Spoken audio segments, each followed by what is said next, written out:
नमो नमः। देवमिच्छन्ति भावाः पितृमिच्छन्ति वाक्याः। भगवान भाव के वशीभूत होकर कभी कभी अनायास कृपा कर जाते हैं। किसी गांव में एक निर्धन व्यक्ति रहता था। दैनिक कार्य जो उसे प्राप्त हो जाता कोई, तो उसी से जो धन उपार्जित होता उससे उसके परिवार का भरण पोषण चल रहा था। कभी धन प्राप्त हो जाता, कभी कोई अनाज दे देता, कोई वस्त्र आदि दे देता, तो उसी से परिवार चल रहा था, जीवन चल रहा था उसी से उसका। पास के गांव में कहीं भागवत कथा हुई।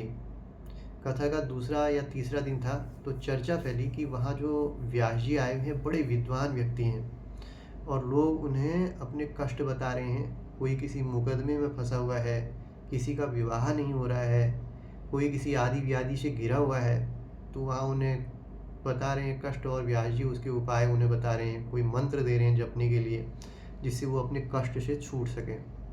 इस व्यक्ति ने भी सुना तो मन में एक विश्वास जगा कि मैं भी तो निर्धन हूँ और बड़े कष्ट में रहता हूँ, और निर्धनता एक अभिशाप के तुल्य होती ही है।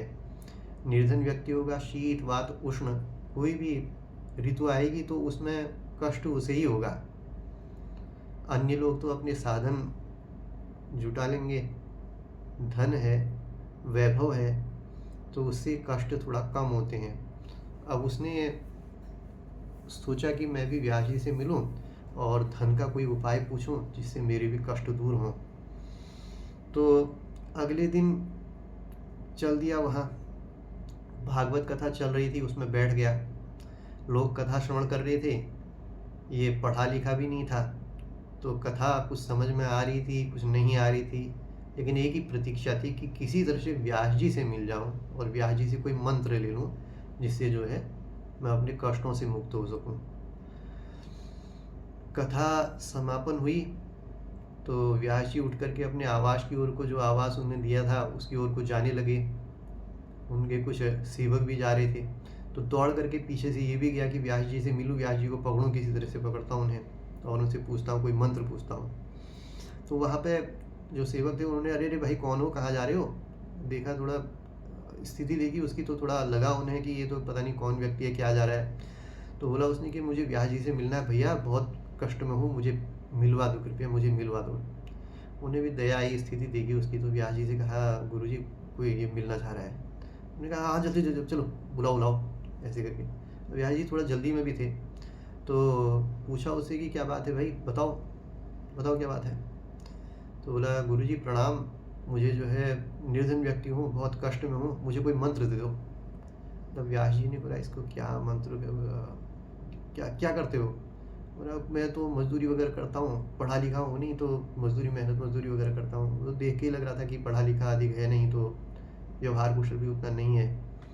तो व्यास जी ने कहा, कहाँ इसको इसके चक्कर में, कहाँ। उन्होंने मन ही मन सोचा कि चलो अच्छा ऐसा करो, आप कल आना, कल आकर के मिलना, मैं कल आपको मंत्र दे दूँगा। घर लौट गया व्यक्ति। अगले दिन पुनः आया, भागवत कथा में फिर बैठा।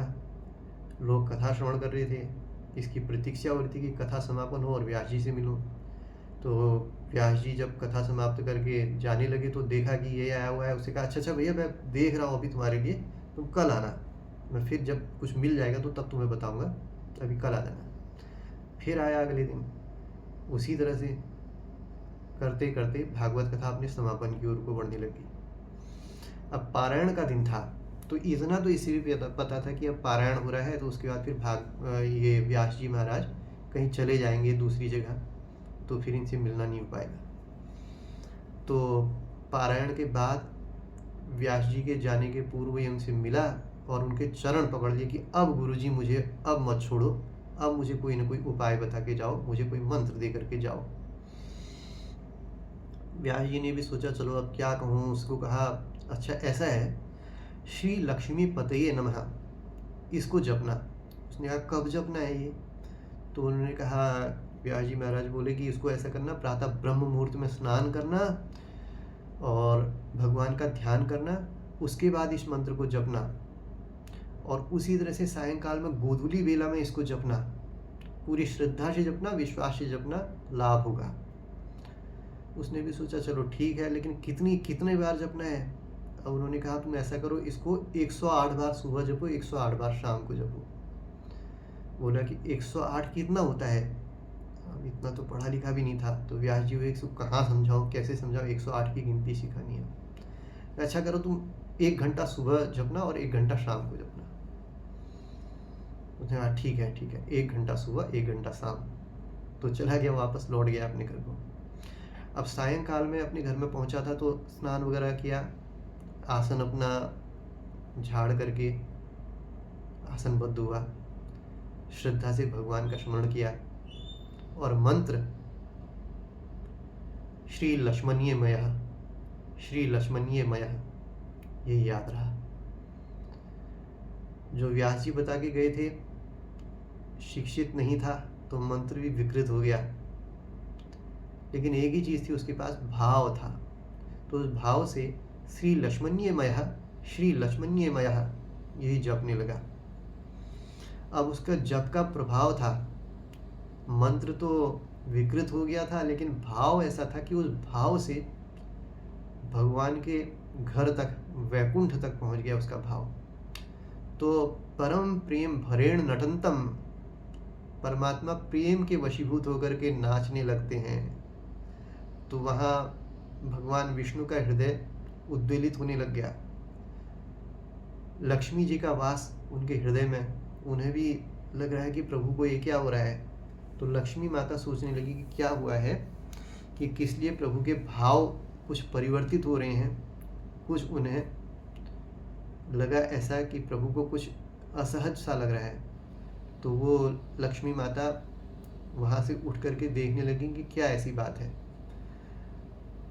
भ्रमण करते हुए आई, देखा कि एक व्यक्ति बैठा हुआ है आसनबद्ध होकर के और लक्ष्मणीय मयः का जप कर रहा है। उस कहीं इसका प्रभाव तो नहीं है। तो गई उनके पास। अब वहाँ पर जाकर के पूछा उनसे कि भाई कौन हो और आप ये कौन सा मंत्र जप रहे हो।